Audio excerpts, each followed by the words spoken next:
I think if I hear you call me Becky one more time, six-pack, I'm gonna pop your tops. All six of them.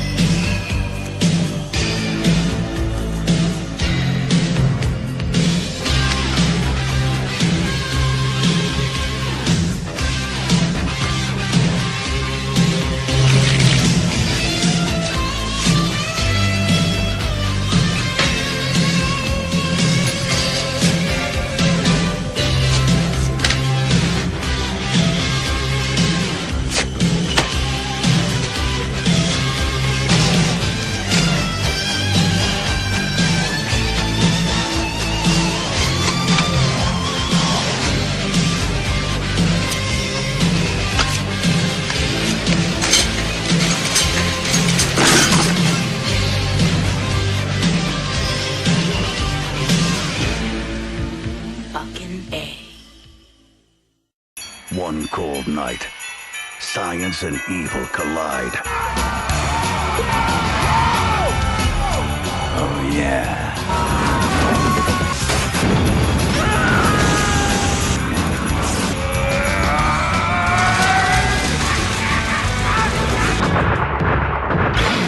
Now, a serial killer is on the loose. We hadn't even tested the acid on an amoeba, let alone a human cell. This is a disaster. Look, I just saw something that doesn't belong in this world, and it's out there killing my friends. Now tell me what it is. Jack Frost. I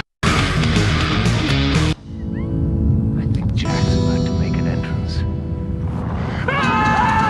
And he's giving cold-blooded a whole new meaning. Hey, Jack! What? You left the 7-10 split.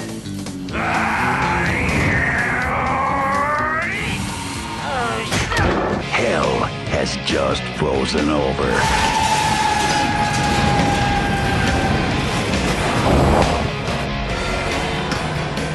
Blow me.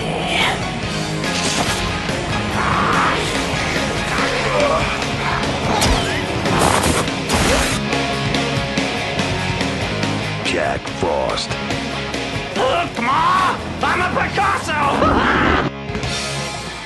Hey, this is Matt once again. Welcome back to another review. There's another Patreon review, this time for Johnny, who thank you for pledging to my Patreon. If anyone's ever interested, the link is down below. Or if you're interested in sending me a request via PayPal, the link for that is down below too. It could be requests for a movie topic, review, anything of that nature.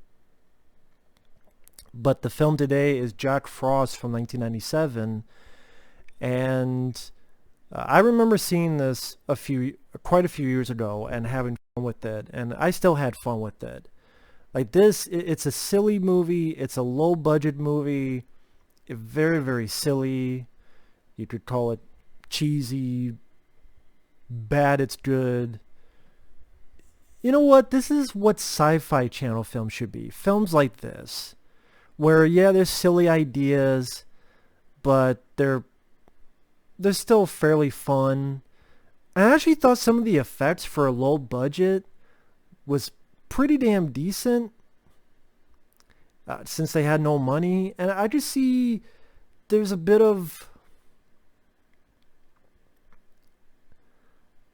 This was not a director phoning it in. Now the sequel, there's a sequel to this. I did not care for at all. That one looked dirt cheap. It looked like it cost $10 and you shot in like 3 places. In someone's backyard, but you put a couple like palm trees or something. This one though, even the credits are clever, where they're showing the names on a Christmas tree and the camera's panning to each Christmas ornament. It has a name and has the title of the movie, actor's name. So there's a certain bit of creativity. It's like the people who made it, Michael Cooney, the director, and he was also the writer along with Jeremy Page. They knew what movie they were making. They were not making Gone with the Wind or The Shawshank Redemption. It's a killer snowman movie, but they had fun with it. I thought the actors were, for the most part, were fairly decent. I especially liked the guy who played the sheriff, Christopher Allport. sad to say he's no longer with us. He passed away, which is sad to hear. I remember first seeing him, I saw him in a X-Files episode called Lazarus, where he played an FBI agent who used to be Dana Scully's boyfriend. They're working together on a case, and he gets possessed by a spirit, but you're supposed to think, is he really possessed by a spirit, or is he just a character who went off the deep end because of his history in the Bureau? But I thought Christopher Allport did a very competent job in the lead role. If you go in this for logic, it's a killer snowman movie. You're not getting it. I mean, you have a bunch of cops transporting a criminal. It's snowing. And on the other end, someone's coming in a genetic research truck. That's literally what it says on the truck. Genetic research truck. I don't think it says truck, but it says genetic research. I'm like, I don't know if they advertise that on the truck. Like, do they do that with trucks? Do they advertise genetic research? But in case, so the audience knows it's genetic research. This is why the killer will be a snowman. And yeah, I thought some of the effects were decent with what little they had. Like, there's a crash, the killer gets out, he gets all this shit on him, and then he melts into a skeleton, and then the blood, it turns to mush, and the blood seeps into the snow, absorbs it. And then when you do see the killer snowman, it's practical. Again, it's low budget, but it's kind of charming and makes the idea a bit more fun, a bit more entertaining because of the practicality, and it just made it more entertaining to me. And it's a fun idea of a killer snowman, and they went with it. You know, you have a likable lead who's humble, he's easygoing, he's not a hard ass to the people in his town. He starts finding dead bodies. A pretty decent looking dead body where the neck has been bent all the way back, but yet the body looks like it's been frozen. Some of the death scenes are fun. One bully gets his fucking head flying off because the snowman trips him into an oncoming sled and slices the head off. Or shoving axe handles into people's mouths, or beating the shit out of someone with Christmas ornaments, so all these broken Christmas ornaments are on their face. Or shooting icicles from his hand, because he's a snowman, so he like freezes whatever and shoots projectiles, and some good gore, like these icicles going to someone's, like popping through someone's head. And who played the voice of the snowman? He was definitely inspired by later Freddy Krueger, with the way he was talking and trying to say the one-liners. Scott MacDonald. I had fun with them. Some people will maybe cringe at it and use the word cheesy. Well, could be appropriate in this case. But I mean, when he's all messed up, he's like, hey, look, Mom, a Picasso. Or he's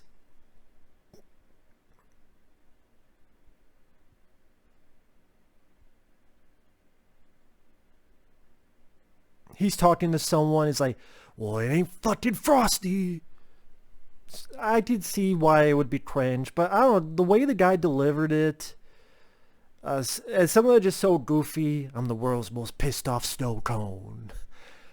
It just like kind of made me smile. Maybe not laugh out loud, but it made me smile. And then with the old school effects and the vibe, and it's actually it was for free on Tubi TV, Tubi TV. It was for free on there. I don't know if it's there for free now, but it was when I saw this. I believe the film came out on Blu-ray, so this was really good picture quality, and it's not that bad of a looking film cinematography-wise compared to its, again, a small budget movie. It's not that bad of a looking movie with the cinematography. Shannon Elizabeth from American Pie and many others, she's in this film. She's in a bathtub, and of course, pissed off Frosty comes out and is slamming her against the wall. And apparently in the trivia, it was just meant for a death scene. And then the editor told the director, you know what this looks like, right? And his carrot on his nose is missing. So you know what this looks like, right? So I'm like, I guess we're meant to assume now, since the director screwed up, that it's a rape scene?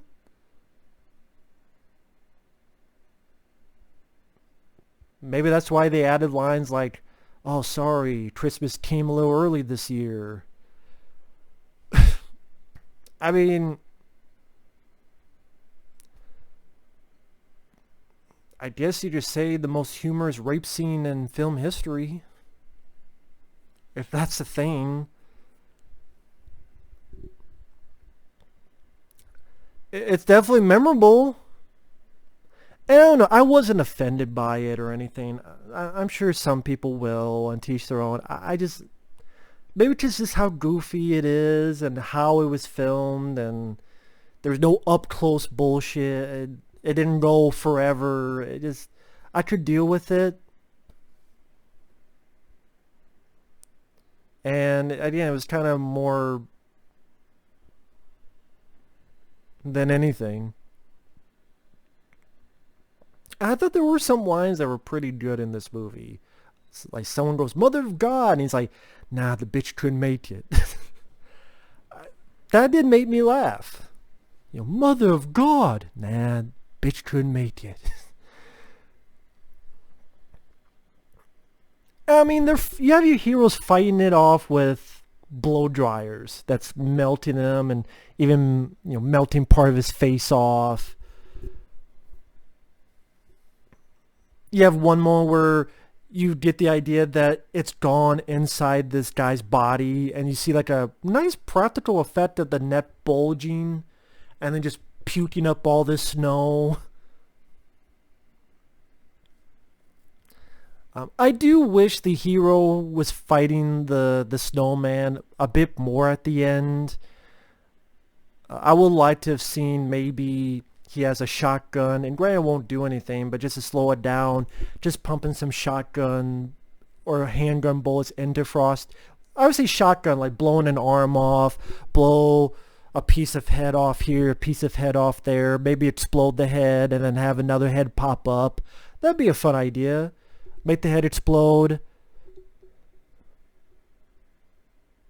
and then you have another head come out from the middle part of the body. A little bit more of a battle between the hero, sheriff, and the Frosty. Because it seemed like their little battle is just too quick, just ends too quick. I think maybe that's a budget thing, maybe that's a script thing, I don't know. But I just would like to have seen a bit more of that. A bit more of the back and forth struggle between the two. And yeah, there's some... It's a killer snowman movie, so there's moments you go, huh? Like the way he kills, or holds, for now, this killer, is with antifreeze. Of course, because of the name, antifreeze. Why not? Makes you think of the scene in Suburban Commando. Antifreeze.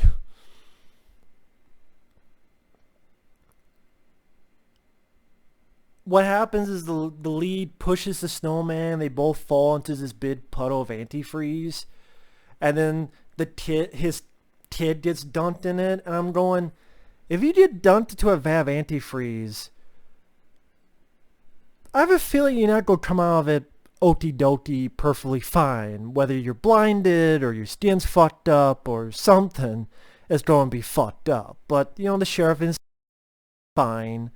They're not blind. They're not any... Great, I don't know anything about antifreeze, but I'm guessing if you get dunked in there, you know, something's going to happen.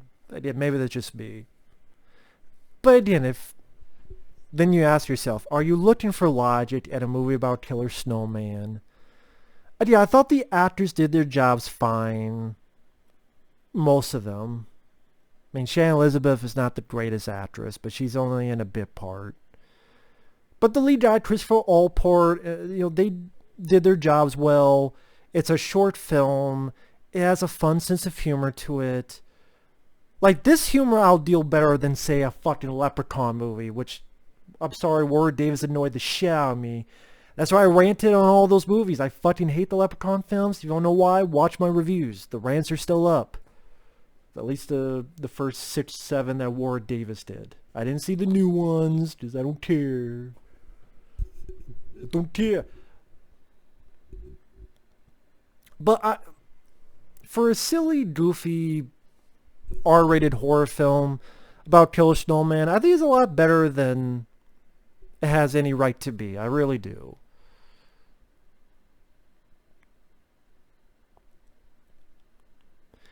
In an interview with Fangoria, Michael Cooney, the writer-director, revealed that he served as the director because we could not afford anybody else to be the director.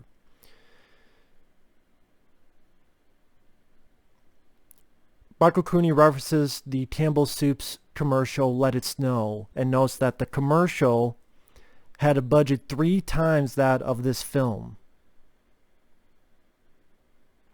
A film he had worked on, Identity, had a budget of $30 million, while Jack Frost was made for the cost of Identity's catering budget.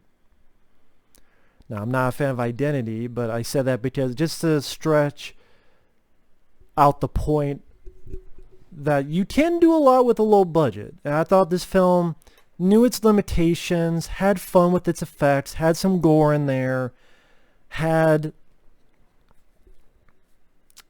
a fun vibe, energy. Energy is not the right word, but a sense of humor. And it was an entertaining idea, Killer Snowman. It's a lot better than the Michael Keaton one, Jack Frost, that came out, what, a year or 2 after this?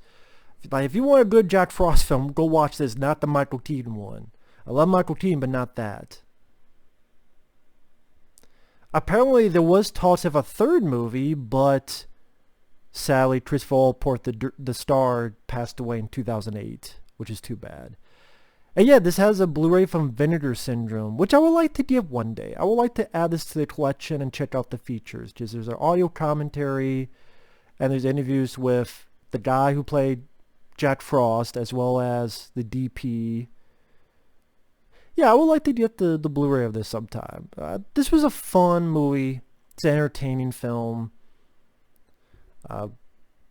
Like, to me, this is a good version of a full moon movie, which I could count on one hand how many full moon films I like. I like most of the Transfer films, a couple Puppet Master. I like Doll Man.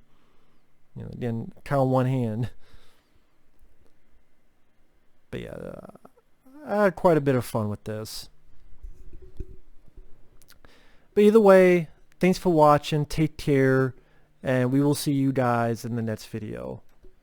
Take care. Bye-bye.